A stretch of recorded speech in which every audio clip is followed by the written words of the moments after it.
Bonjour, on se retrouve aujourd'hui pour apprendre à décomposer un entier en produit de facteurs premiers. Donc, comment décomposer un entier en produit de facteurs premiers? Alors, avant d'apprendre ça, une première petite propriété. Tout nombre entier supérieur ou égal à 2 se décompose en produit de facteurs premiers. Cette décomposition est unique à l'ordre près. Alors, qu'est-ce que ça veut dire? Prenons un exemple. Bien, 12, ça peut s'écrire comme 2 fois 2 fois 3. 2 et 3 étant des nombres premiers. Cette décomposition est unique, on vous dit à l'ordre près, ça veut tout simplement dire que 2 fois 2 fois 3, je peux aussi l'écrire comme 2 fois 3 fois 2. J'ai juste changé l'ordre.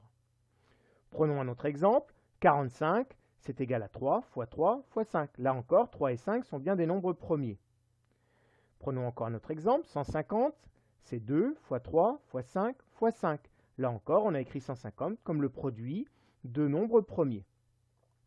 Mais comment procéder pour trouver de tels résultats?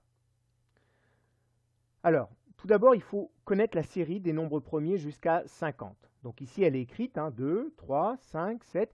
Ici, en fait, sont écrits tous les nombres premiers inférieurs à 50. Alors, c'est mieux de les connaître, mais si on ne les connaît pas, il faut au moins avoir cette liste-là sous les yeux.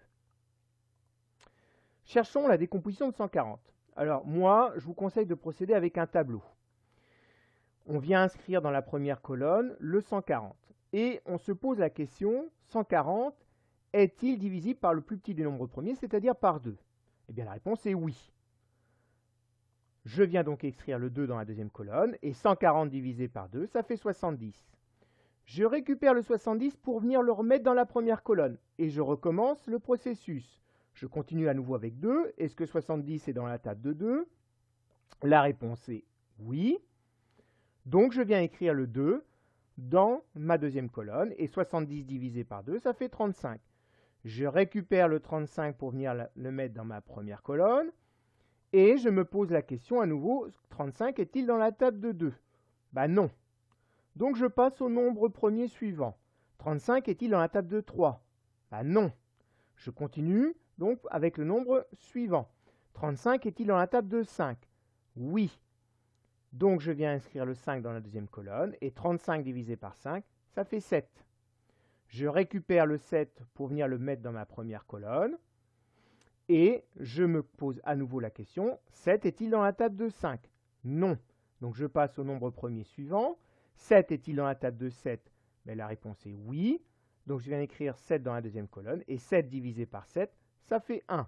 Je récupère le 1 pour venir le mettre dans ma première colonne, et une fois que j'ai obtenu 1 dans la première colonne, le processus s'arrête. C'est-à-dire, dès qu'on obtient 1 dans la première colonne, on arrête le processus.